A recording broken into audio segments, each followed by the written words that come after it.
Un hombre de 76 años, encorvado por la edad y por décadas de vivir escondido, está a punto de escuchar las palabras que sellarán el resto de su vida. No en una selva, no en una casa de seguridad, no rodeado de sicarios. En una sala de tribunal en Brooklyn, Nueva York, frente a un juez que ya ha visto pasar por esa misma silla al hombre que durante años fue su socio, su rival y su complemento.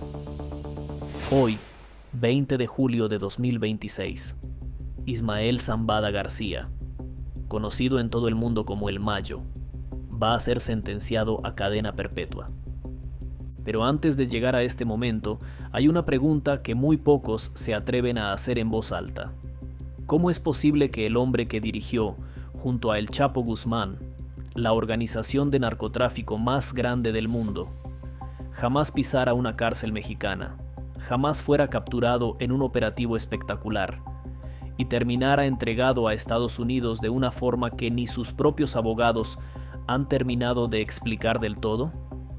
La respuesta a eso está más adelante, y créeme, cuando la escuches vas a entender por qué esta historia no se parece a ninguna otra caída de un capo en la historia reciente del narcotráfico.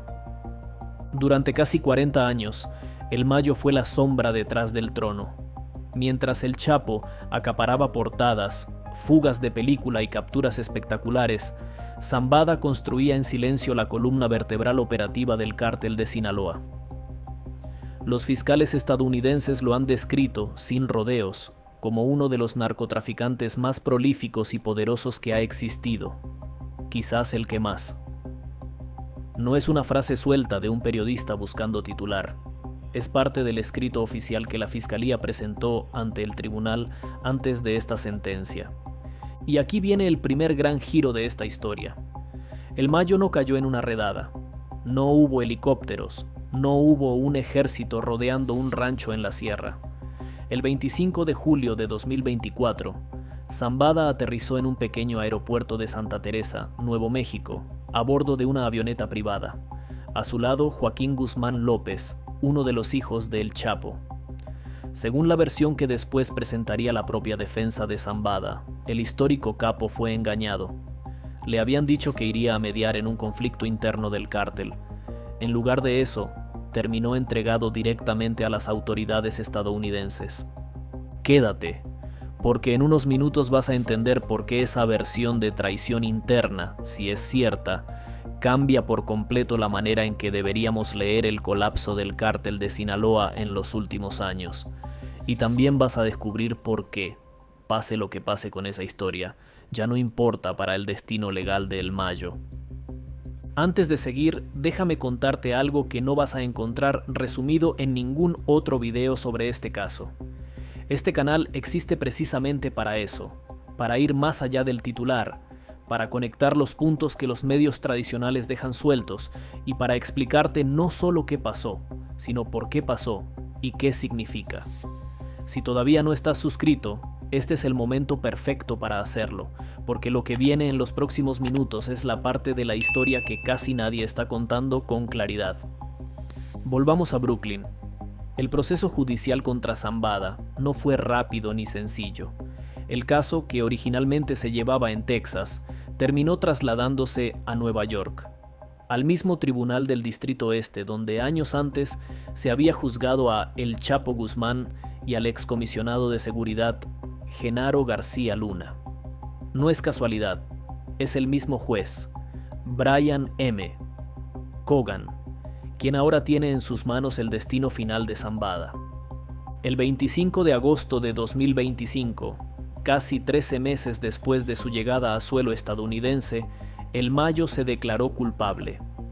No de uno, sino de 2 cargos que por sí solos ya garantizaban el resto de su vida detrás de las rejas: dirigir una empresa criminal continua y participar en delincuencia organizada bajo la ley RICO, la misma legislación diseñada originalmente para desmantelar a la mafia italoamericana y que hoy se usa contra los cárteles mexicanos.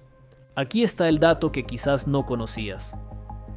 Al declararse culpable, Zambada no solo aceptó la cárcel, aceptó, como parte del acuerdo con la Fiscalía, una sentencia mínima obligatoria de cadena perpetua sin posibilidad de libertad condicional. Es decir, no hay apelación que valga, no hay buena conducta que reduzca la condena, no hay salida. Y junto con eso, una orden de decomiso de 15.000 millones de dólares, la cifra más alta jamás solicitada en un caso de narcotráfico ante ese tribunal.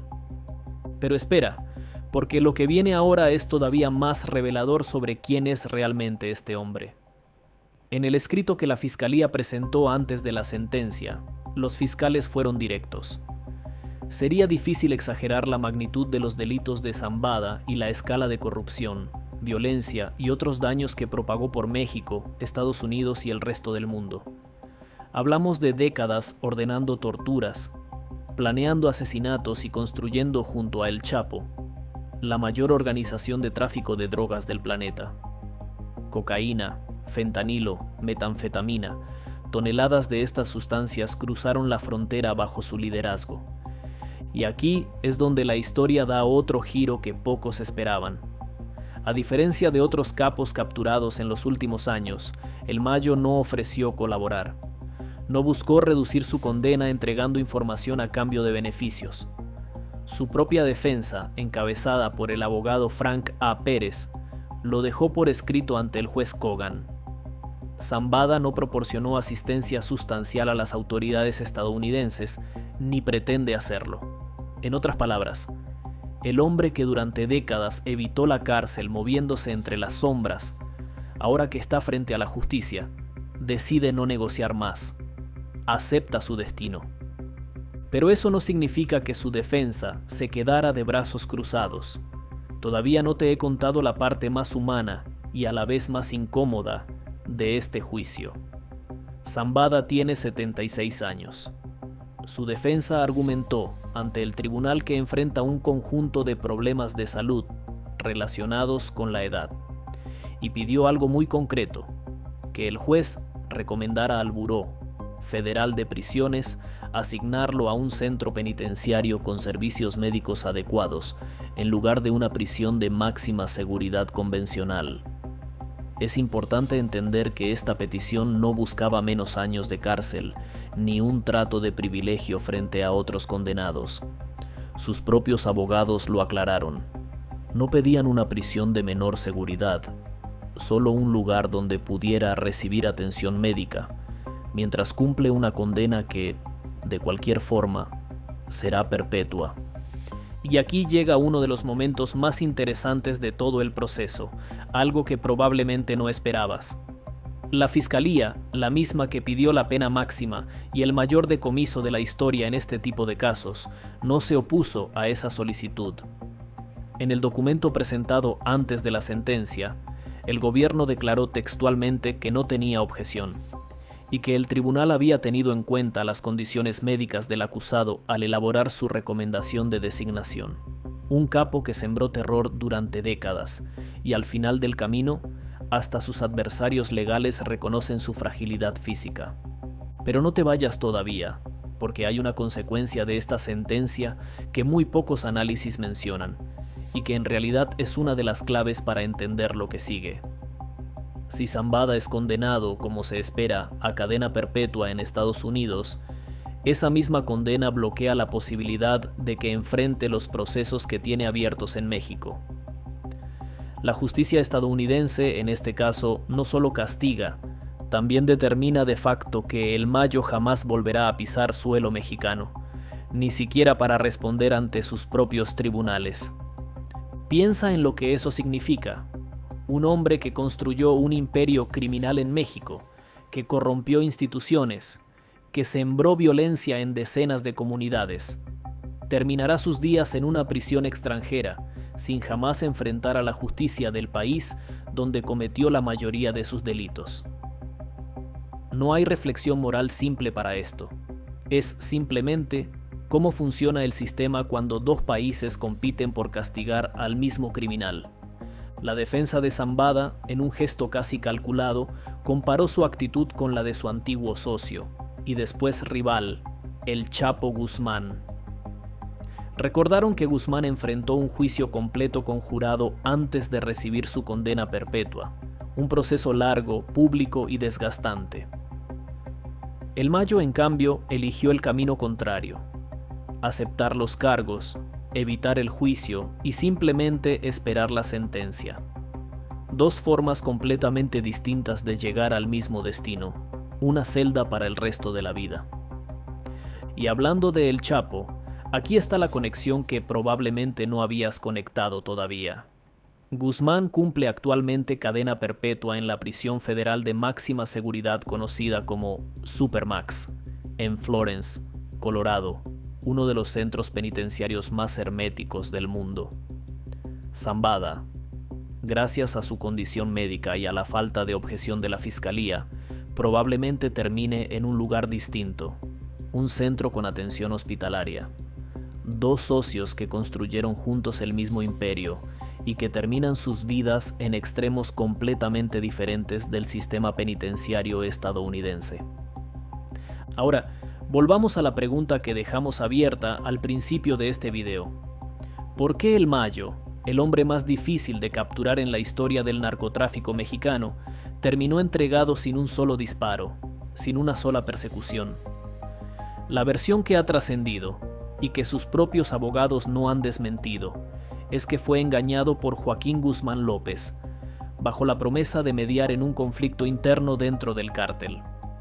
Un conflicto que, según distintas versiones, enfrentaba a dos facciones: la de los hijos de El Chapo, conocidos como los Chapitos, y la del propio Zambada, identificada como los Mayos. Si esa versión es correcta, entonces la caída de El Mayo no fue el resultado de una investigación policial brillante, ni de años de inteligencia acumulada por agencias estadounidenses.